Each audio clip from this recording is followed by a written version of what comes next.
everyone, it's me, the Otaku Fangirl, here to review the first episode of Nanatsu no Taizai Season 2, or whatever the little thing they added on the end of it is, but oh boy, that was great. I was like, it's great to see everybody again, and we get a new plot started, a new arc. Oh boy, and that opening song, Flow and GRANRODEO.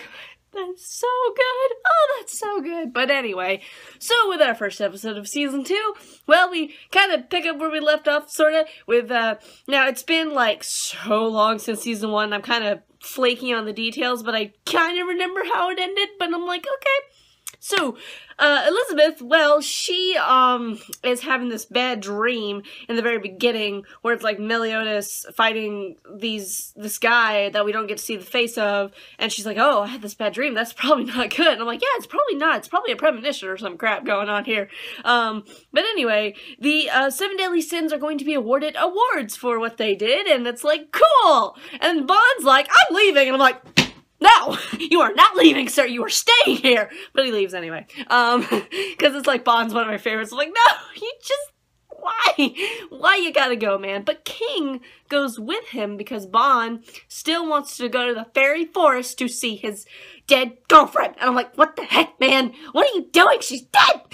But anyway, so that's what Bond's doing. Meanwhile, everybody else goes to the kingdom and gets their awards, and, they're basically being, you know, kind of discriminated against, like, oh, they did this thing, blah, blah, blah, and they're, like, these 3 dudes who, like, want to fight against them, and also, Hawk gets this new little, thing on his ear, that can, from Merlin, the girl, I forgot, what sin is she? I forgot, but anyway, so yeah, he gets a new thing on his ear that can, like, see stats, basically, a magic stat, you know, spirit stat, etc., and, I'm just like, yeah, I wonder what Hawk's is. His is, like, 100 or below 100, I think, and I'm just like, ha!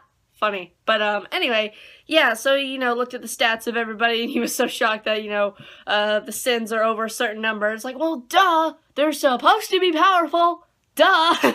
But anyway, Meliodas kind of fights this one guy that's, you know, just being like, oh, and I'm just like, okay. I don't really see the point of that, but whatever, you know. He doesn't even really fight him. All Meliodas does is, like, just breaks his fingers or something, and I'm just like, okay.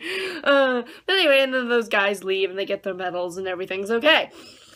But then, somewhere far away, I think in Camelot, because they kept mentioning it, 2 characters that I think were supposed to have been, I don't know if they were supposed to be dead or what, because they were talking about them, and again, my memory is very shaky on what happened in Season 1, like, I remember some things, but not everything, so I think these 2 characters got this new power, at least one of them did, the power that Meliodas has?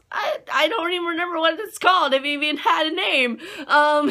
Yeah, because it's been that long, since I've seen Season 1, but anyway, also, it was really hard to get used to the Japanese voices just a bit, because I watched it in dub, so it was like, I don't like Deanne's voice, Deanna, whatever, the giant girl, I don't really like her voice, Hawks is fine, Meliodas is fine, Elizabeth is fine, Bond, I was like, that's not bad, actually. I was like, you know, I was expecting me not to like Bond's because I really like his dub voice, but it wasn't bad. I'm like, hey, that's not bad. But anyway, back to the whole plot thing. So yeah, so I guess there's all these other people who have the same kind of power as Meliodas, because we got to see them all, and then, like, the one who's kind of small like him with black hair, I don't know what his name is, but I'm assuming he's our new villain for this arc.